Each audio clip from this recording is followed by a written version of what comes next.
Hasan ಅಂಜಲ್ ಸಾರಥ್ಯದಲ್ಲಿ Raichur today news ಸಮಸ್ತ ಎಲ್ಲಾ ನೋಡುಗರಿಗೆ ನಮಸ್ಕಾರಗಳು. ನಿಮ್ಮೆಲ್ಲರ ನೆಚ್ಚಿನ ರಾಯಚೂರು ಟುಡೇ ನ್ಯೂಸ್ಗೆ ಸ್ವಾಗತ. ನಮಸ್ಕಾರ ಬಂಧುಗಳಿಗೆ, ನಾನು ನಿಮ್ಮ ಮನೆ ಮಗಳು. ಕ್ಷೇತ್ರದಲ್ಲಿ ಬರಗಾಲದಿಂದ ರೈತ ಕೃಷಿ ಕಾರ್ಮಿಕರು ಸಂಕಷ್ಟದಲ್ಲಿ ಇದ್ದಾರೆ. ಇಂತಹ ಸಂದರ್ಭದಲ್ಲಿ ಹುಟ್ಟುಹಬ್ಬ ಆಚರಣೆ ಮಾಡುವುದು ಸರಿಯಲ್ಲ ಎಂದು ನನ್ನ ಅಭಿಮಾನಿ ಬಳಗಕ್ಕೆ ಹೇಳಿದ್ದೇನೆ. ಕರಿಯಮ್ಮ ಜಿ ನಾಯಕ್, ಶಾಸಕರು.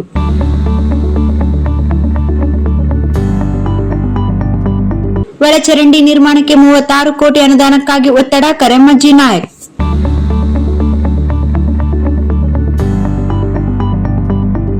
ದೇವದುರ್ಗ ಪಟ್ಟಣದಲ್ಲಿ ಸ್ವಚ್ಛತೆ ವಾತಾವರಣ ನಿರ್ಮಾಣಕ್ಕಾಗಿ ಸಮಗ್ರ ಒಳಚರಂಡಿ ತುಂಬಾ ಅತ್ಯವಶ್ಯಕವಾಗಿದ್ದು, ಸರ್ಕಾರದ ಮೇಲೆ 36 ಕೋಟಿ ಅನುದಾನಕ್ಕಾಗಿ ಒತ್ತಾಯಿಸಲಾಗಿದೆ ಎಂದು ಶಾಸಕಿ ಕರಿಯಮ್ಮ ಜಿ ನಾಯಕ್ ಅವರು ತಿಳಿಸಿದರು.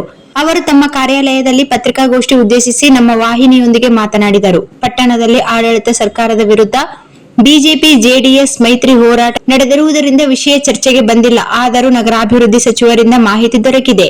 ಪುರಸಭೆ 33 ಲಕ್ಷ ವಂತಿಗೆ ಕೊಡಬೇಕೆಂದಿದ್ದಾರೆ. ಸ್ಥಳೀಯ ಪುರಸಭೆಯಲ್ಲಿ ಆರ್ಥಿಕ ಅನುಕೂಲಕತೆ ಇರುವ ಕುರಿತು ಸರ್ಕಾರದ ಗಮನ ಸೆಳೆದಿರುವೆ. ಕೆಕೆಆರ್ಡಿಬಿ ಯೋಜನೆಯಲ್ಲಿ ಪಟ್ಟಣದಲ್ಲಿ ರಸ್ತೆ ನಿರ್ಮಾಣ ಮಾಡಲು ಒಳಚರಂಡಿ ನಿರ್ಮಾಣವಾಗದಿರುವುದು ಅಡ್ಡಿಯಾಗಿದೆ. ಕಾರಣ ವಸ್ತುಸ್ಥಿತಿಯ ಕುರಿತು ನಗರಾಭಿವೃದ್ಧಿ ಸಚಿವರೊಂದಿಗೆ ಚರ್ಚಿಸಲಾಗುವುದು ಎಂದು ವಿವರವಾಗಿ ಮಾತನಾಡಿದರು. ಮನ್ಸ್ಲಾಪುರ್ ಗ್ರಾಮದ ಶಾಲೆಯಲ್ಲಿ ಮಕ್ಕಳು ಅಸ್ವಸ್ಥಗೊಂಡಾಗ ಆರೋಗ್ಯ, ತಾಲೂಕ್ ಪಂಚಾಯಿತಿ, ಪೊಲೀಸ್ ಮತ್ತು ಶಿಕ್ಷಣ ಇಲಾಖೆ ಸೇರಿದಂತೆ ಎಲ್ಲಾ ಅಧಿಕಾರಿಗಳು ತುರ್ತಾಗಿ ಭೇಟಿ ನೀಡಿ ಸೂಕ್ತ ವ್ಯವಸ್ಥೆ ಕಲ್ಪಿಸಲಿದ್ದಾರೆ. ನಾನು ಕೂಡ ಮಕ್ಕಳ ಮತ್ತು ಪೋಷಕರ ಪರವಾಗಿ ಅಧಿಕಾರಿಗಳ ತಂಡವನ್ನು ಅಭಿನಂದಿಸುವೆ. ಮಕ್ಕಳೊಂದಿಗೆ ಸಂವಾದ ಮಾಡಿರುವೆ. ಎಲ್ಲಾ ಮಕ್ಕಳು ಆರೋಗ್ಯದಿಂದ ಇದ್ದಾರೆ. ಯಾರು ಆತಂಕ ಪಡಬೇಕಾಗಿಲ್ಲ. ಇತ್ತೀಚೆಗೆ ಜಾಲಹಳ್ಳಿಯಲ್ಲಿ ರಸ್ತೆ ಅಪಘಾತದಲ್ಲಿ ಮೃತಪಟ್ಟ ಯುವಕರ ಮನೆಗೆ ಭೇಟಿ ನೀಡಿ ಸಾಂತ್ವನ ಹೇಳಿರುವೆ. ಹುಟ್ಟು ಹಬ್ಬ ಆಚರಣೆ ಅಲ್ಲ. ಆಗಸ್ಟ್ 27ರಂದು ನನ್ನ ಹುಟ್ಟು ಹಬ್ಬವಿದ್ದು ಬರಗಾಲ ಪರಿಸ್ಥಿತಿ ಇರುವುದರಿಂದ ಹಬ್ಬ ಆಚರಣೆ ಮಾಡಿಕೊಳ್ಳದೆ ಇರಲು ನಿರ್ಧರಿಸಿದ್ದೇನೆ. ಮುಂಗಾರು ಮಳೆ ಮತ್ತು ಬೆಳೆ ಕೈಕೊಟ್ಟಿದ್ದು ರೈತ ಬಂಧುಗಳು ಸಂಕಷ್ಟದಲ್ಲಿದ್ದಾರೆ. ಇಂಥ ಕ್ಲಿಷ್ಟಕರ ಸಂದರ್ಭದಲ್ಲಿ ಸಡಗರ ಸಂಭ್ರಮಗಳು ಬೇಡ. ಪಕ್ಷದ ಮುಖಂಡರು, ಕಾರ್ಯಕರ್ತರು, ವೈಯಕ್ತಿಕ ಯೋಜನೆಯ ಫಲಾನುಭವಿಗಳು ನನ್ನ ಗಮನಕ್ಕಿರದೆ ಪೂರ್ವ ತಯಾರಿ ಮಾಡಿಕೊಳ್ಳುತ್ತಿರುವುದು ಗಮನಕ್ಕೆ ಬಂದಿದೆ. ಕಾರಣ ಯಾರು ಅನ್ಯಥಾ ಭಾವಿಸಬಾರದು. ಪ್ರಚಾರ ಪಡೆಯಬೇಕೆಂಬ ಉದ್ದೇಶವೂ ನನ್ನದಲ್ಲ. ಸರ್ಕಾರ ಈಗಾಗಲೇ ಸಿದ್ಧಪಡಿಸಿರುವ ಬರಗಾಲ ಘೋಷಣೆ ಪಟ್ಟಿಯಲ್ಲಿ ದೇವದುರ್ಗ ಮತ್ತು ಅರ್ಕೇರ ತಾಲೂಕುಗಳು ಸೇರ್ಪಡೆಗೊಂಡಿವೆ. ಅಧಿಕೃತ ಘೋಷಣೆ ಮಾತ್ರ ಬಾಕಿ ಇದೆ. ಆಗಸ್ಟ್ 27ರಂದು ಅಧಿವೇಶನದಲ್ಲಿರುವುದರಿಂದ ಯಾರು ನನ್ನ ಹುಟ್ಟು ಹಬ್ಬವನ್ನು ಆಚರಣೆ ಮಾಡಬಾರದು ಎಂದು ಶಾಸಕಿ ಕರಿಯಮ್ಮ ಜಿ ನಾಯಕ್ ಅವರು ಮನವಿ ಮಾಡಿದರು. ಈ ಸಂದರ್ಭದಲ್ಲಿ ಜೆಡಿಎಸ್ ಪಕ್ಷದ ಕೋರ್ ಕಮಿಟಿ ಅಧ್ಯಕ್ಷ ಶರಣಪ್ಪ ಬಳೆ, ಜಿಲ್ಲಾ ಉಪಾಧ್ಯಕ್ಷ ಅಮರೇಶ್ ಪಾಟೀಲ್ ಪ್ರತಾಪೂರ್, ತಾಲೂಕು ಅಧ್ಯಕ್ಷರುಗಳಾದ ಬಸನಗೌಡ ದೇಸಾಯಿ, ಸಿದ್ದಣ್ಣ ಬಿ ಗಣೇಕಲ್, ವಕ್ತಾರ್ ಗೋವಿಂದರಾಜ್ ನಾಯಕ್, ಮುಖಂಡರಾದ ಹನುಮಂತರಾಯ ನಾಯಕ್ ಚಿಂತಲ್ಕುಂಟಿ, ಶಾಲಾ ಮುದ್ದಾರ್, ಭೀಮಣ್ಣ ಗೋಸೋಲ್, ಶಮೀನಾ ಬೇಗಂ, ಶಿವು ಕಾಳೆ ಉಪಸ್ಥಿತರಿದ್ದರು. 13ರಿಂದ ರಾಜ್ಯದಲ್ಲಿ ಎಲ್ಲ ರಾಜ್ಯದ ಸಮಸ್ಯೆಗಳನ್ನು ಒಂದು ಕಲಾಪ ನಡೆಸಿ ವಿಷಯವನ್ನು ಪ್ರಸ್ತಾಪ ಮಾಡೋಂಥದ್ದು ಈಗೇನು ಚಾಲುವಾಯಿತು ಸೆಷನ್. ನಾವು ಸತತವಾಗಿ ಆ ಒಂದು ಸೆಷನ್ನಲ್ಲಿ ಕೂಡ ನಾನು 4 ದಿನಗಳ ಕಾಲ ಸಕ್ರಿಯವಾಗಿ ಭಾಗವಹಿಸಿ ಅಲ್ಲಿ ನನ್ನ ಕ್ಷೇತ್ರದ ವಿಷಯಗಳನ್ನು ನಾನು ಮಂಡಿಸೋಂಥ ಒಂದು ಪ್ರಯತ್ನ ನಾನು ಕೂಡ ಮಾಡಿದೆ. ಆದರೆ ನಾನು ಪುರಸಭೆಯಲ್ಲಿ ಈಗೇನು UGD ಬಗ್ಗೆ ನಾನು ಭಾಳ ಪ್ರಮುಖವಾಗಿ ನಾನು ಆ ಪ್ರಶ್ನೆ ಒಂದು ಸ್ಟಾರ್ ಕ್ವಶನ್ ಆಗಿತ್ತು. ಆದರೆ ಅಲ್ಲಿ NDA ಒಕ್ಕೂಟದಿಂದ ಏನೀಗೇನು ಹೋರಾಟಗಳು ನಡೀತಾಯಿದ್ವು. ಆದರೆ ನಮಗೆ ಆ ಕ್ವಶನ್ ಕೇಳಲಿಕ್ಕೆ ಅವಕಾಶ ಸಿಗಲಿಲ್ಲ. ಆದರೆ ಉತ್ತರ ನಾನು ಪಡ್ಕೊಂಡೆ. ಅವ್ರೇನು ಉತ್ತರ ಕೊಟ್ಟಾರಂತಂತಂದರೆ, ಈಗಾಗಲೇ ಈಗ 2007ರಲ್ಲಿ UGD ಒಂದು ಕಾಮಗಾರಿ ಕೈಗೆತ್ತಿಕೊಂಡು 2013ಕ್ಕೆ ಪೂರ್ಣ ಆಗ್ಯದ ಅನ್ನೋಂಥದ್ದು 7 ಕೋಟಿ ವೆಚ್ಚದಲ್ಲಿ ಮಾಡೀವಿ ಅಂತ ಹೇಳ್ಕೊಟ್ಟಾರೆ. ಆದರೆ ಬರೀ ಗುಂಡಿಗಳಷ್ಟೇ ಮಾಡೀವಿ, ಯಾಕಂದರೆ ಮನೆಗೆ ಕನೆಕ್ಷನ್ ಇಲ್ಲ ಮತ್ತು ಸ್ಥಳಾವಕಾಶ ಇಲ್ಲ ಅಂತೇಳಿ ನನಗೆ ಉತ್ತರ ಕೊಟ್ಟರು. ಯಾಕಂದರೆ ನಮ್ಗೆ ಇಲ್ಲಿ ಎಲ್ಲ ಒಂದು ಶೇಖರಣೆ ಮಲ್ಲಿನ ಒಂದು ಶೇಖರಣೆ ಮಾಡೋಂಥದಕ್ಕೆ ಈಗಾಗಲೇ ಜಾಗ ಕೂಡ ಆದ, ನಮ್ಮಲ್ಲಿ ಜಾಗ ಅದ. ಮತ್ತು ಅಲ್ಲಿ ಒಂದು 8 ಎಕರೆ ಭೂಮಿಯಲ್ಲಿ ಕೂಡ ಭಾಳ ವಿಸ್ತಾರವಾಗಿ ಅಲ್ಲಿ ಜಾಗದ ವ್ಯವಸ್ಥೆ ಅದ.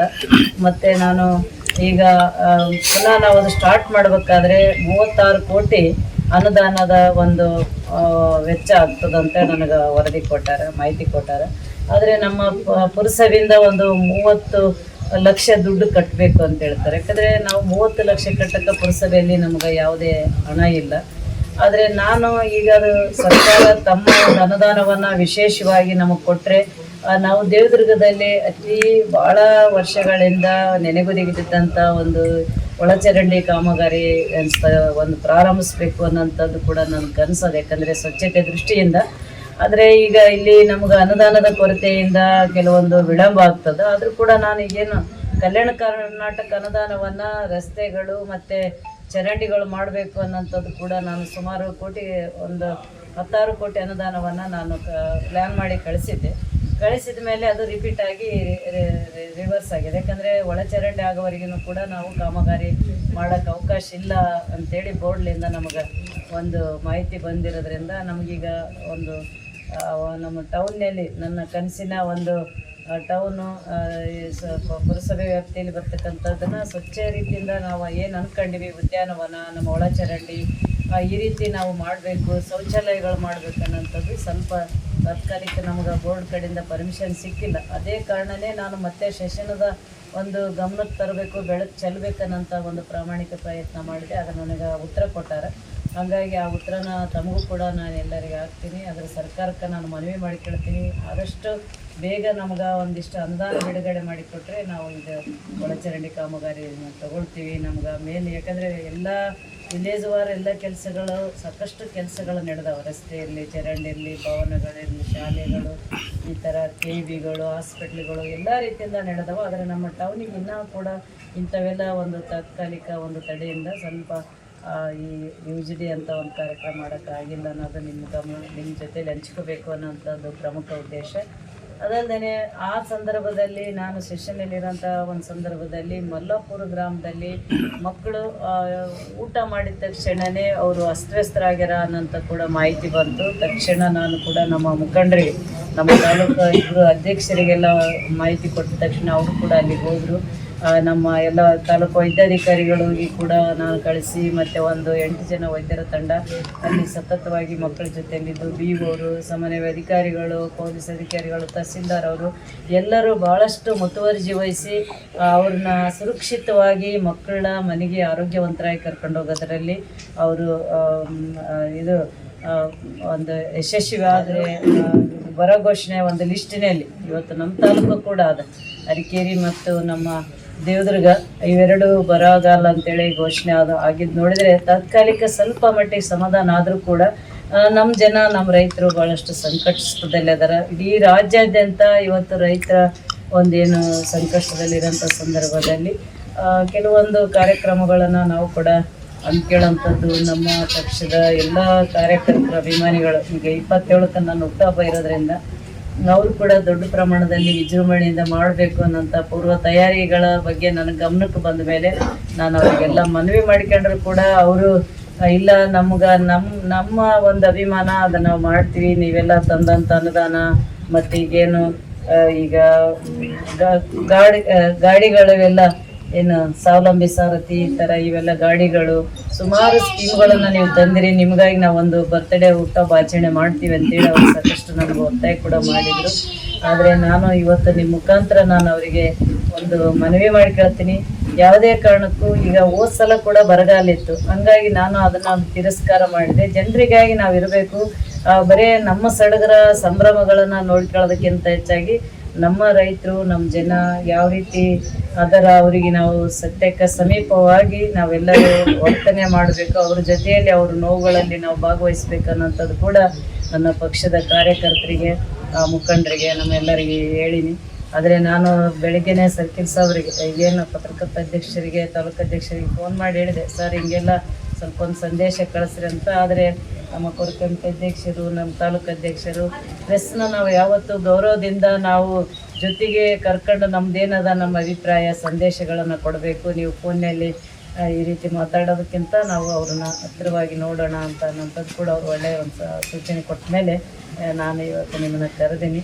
ಇವು 3 ವಿಷಯಗಳ ಬಗ್ಗೆ ಭಾಳ ಪ್ರಾಮಾಣಿಕವಾಗಿ ಇವತ್ತು ನಿನ್ನೆ ಕೂಡ ಇಲ್ಲಿ ಒಂದಿಬ್ಬರು ಏನು ಬಸ್ ಆಕ್ಸಿಡೆಂಟ್ ಆಗಿ ಪಾಪ 2 ವಿದ್ಯಾರ್ಥಿಗಳು ಒಳ್ಳೆ ಭವಿಷ್ಯ ಇತ್ತು ಅವರಿಗೆ, ಅವ್ರಿಗೆ ಕೂಡ ಇವತ್ತೇನು ಅವರು ತೀರ್ಕೊಂಡಂಥ ಕುಟುಂಬಗಳಿಗೆ ಕೂಡ ಸಾಂತ್ವನ ಮಾಡಿ ಬಂದಿವಿ. ಆದರೆ ನಾನು ಈ ಗಮನ ಸೆಳೆದ್ರಲ್ಲಿ ನಮ್ಮ ತಾಲೂಕದಲ್ಲಿ ಸಾಕಷ್ಟು ವಿಷಯಗಳನ್ನು ಕ್ವಶನ್ ಹಾಕಿನಿ. ಕೆಲವು ಒಂದು ಲಿಖಿತ ಮೂಲಕ ಉತ್ತರ ಸಿಕ್ಕವ, ಕೆಲವೊಂದು ನಮಗೆ ಮಾತಾಡೋಕೆ ಕೊಡ್ತಾರನ್ನೋಂಥ ಒಂದು ವಿಶ್ವಾಸ ಅದ. ಹಂಗೇನಾದರೂ ಕೊಟ್ಟರೆ ತಾಲೂಕಿನ ಬಗ್ಗೆ ನಾನು ಸವಿಸ್ತಾರವಾಗಿ ಪ್ರಾಮಾಣಿಕವಾಗಿ ಕೆಲವು ಜ್ವಲಂತ ಸಮಸ್ಯೆಗಳ ಬಗ್ಗೆ ನಾನು ಮಾತಾಡೋಕ್ಕೆ ರೆಡಿ ಇದ್ದೀನಿ. ಹಂಗಾಗಿ 27ನೇ ತಾರೀಕು ನಾನು ತಾಲೂಕಿನಲ್ಲಿ ಇರೋದಿಲ್ಲ. ಯಾರು ಅನ್ಯತಾ ಭಾವಿಸ್ಬಾರ್ದು. ಇದು ಯಾವುದೇ ಪ್ರಚಾರಕ್ಕೆ ನಾನು ಹೇಳೋಂಥದ್ದಲ್ಲ. ನಿಜವಾಗ್ಲೂ ಜನರ ಜೊತೆಲಿರೋಂಥದ್ದು ನಾವೆಲ್ಲರ ನಮ್ಮ ಜವಾಬ್ದಾರಿ ಕೂಡ. ಇವತ್ತು ಜನ ಕೊಟ್ಟಂಥ ಗೌರವ ನಾವು ಎಷ್ಟು ವರ್ಷಗಳು ನಾವು ಕೊನೆ ಇರೋವರೆಗೂ ಕೂಡ ನಾವು ಅವ್ರ ಋಣ ತೀರ್ಸೋಂಥ ಒಂದು ಪ್ರಾಮಾಣಿಕ ಪ್ರಯತ್ನ ನಾನು ಕೂಡ ಮಾಡ್ತೀನಿ. ನಾವೆಲ್ಲ ಮಾಡಬೇಕು ಅಂತ ಕೂಡ ನಾನು ಹೇಳಿದ್ದೀನಿ. ಹಾಗಾಗಿ ದಯಮಾಡಿ ಮತ್ತೊಮ್ಮೆ ನಮ್ಮೆಲ್ಲ ಅಭಿಮಾನಿಗಳು, ಕಾರ್ಯಕರ್ತರು, ಪಕ್ಷದ ಮುಖಂಡರು ಏನಾದರೂ ಸರಳವಾಗಿರೋಣ, ಸರಳವಾಗಿ ನಾವು ಇದು ಮಾಡೋಣ. ಮುಂದಿನ ವರ್ಷ ಎಲ್ಲ ರೀತಿಯಿಂದ ದೇವರ ಆಶೀರ್ವಾದ ಇದ್ದರೆ ಮುಂದೆ ಒಂದು ನನ್ನ ಹುಟ್ಟುಹಬ್ಬ ಮಾಡುವಂತ್ರಿ ಅಂತ ತಮ್ಮ ಮುಖಾಂತರ ಹೇಳಿ ನನಗೆ Anjaladevi enterprises CSP xerox, colour xerox, lamination, online application, spiral binding, Aadhaar card, PAN card ತೆಗೆಯಲಾಗುತ್ತದೆ. ಎಲ್ಲ ಬ್ಯಾಂಕ್ ಹಣ ಟ್ರಾನ್ಸ್ಫರ್ ಹಾಗೂ ಡ್ರಾ ಮಾಡಿಕೊಡಲಾಗುವುದು. ಜೀರೋ ಅಕೌಂಟ್ ಖಾತೆ ತೆಗೆಯಲಾಗುವುದು. SBI ಲೈಫ್ ಇನ್ಶೂರೆನ್ಸ್ ಹಾಗೂ ಸ್ಟಾರ್ ಹೆಲ್ತ್ ಇನ್ಶೂರೆನ್ಸ್ ಮಾಡಲಾಗುವುದು. ಪ್ರಧಾನಮಂತ್ರಿ ಜೀವನ್ ಜ್ಯೋತಿ ಭೀಮ್ ಯೋಜನೆ ಮತ್ತು ಪ್ರಧಾನಮಂತ್ರಿ ಸುರಕ್ಷಾ ಯೋಜನಾ EKYC banking mobile number update ಮಾಡಲಾಗುವುದು. ಹೊಸ ಬಸ್ ಸ್ಟ್ಯಾಂಡ್ ಹತ್ತಿರ, ರಾಯಚೂರು ರೋಡ್, ದೇವದುರ್ಗ. ಸಂಪರ್ಕಿಸಲು ಮೊಬೈಲ್ ನಂಬರ್ 9148622292. ಹೊಸ ಬಸ್ ಸ್ಟ್ಯಾಂಡ್ ಹತ್ತಿರ, ರಾಯಚೂರು ರೋಡ್, ದೇವದುರ್ಗ. ದೇವದುರ್ಗ ತಾಲೂಕಿನ ಅಭಿವೃದ್ಧಿಗೆ ಸಂಬಂಧಿಸಿದ ಇನ್ನಷ್ಟು ತಾಜಾ ಸುದ್ದಿಗಳಿಗಾಗಿ ನಮ್ಮ ಚಾನೆಲ್ ಅನ್ನು ಸಬ್ಸ್ಕ್ರೈಬ್ ಮಾಡಿ. ವಿಡಿಯೋ ಇಷ್ಟವಾದರೆ ಲೈಕ್ ಮಾಡಿ ಮತ್ತು ನಿಮ್ಮ ಸ್ನೇಹಿತರೊಂದಿಗೆ ಹಂಚಿಕೊಳ್ಳುವುದನ್ನು ಮರೆಯಬೇಡಿ. ಧನ್ಯವಾದಗಳು.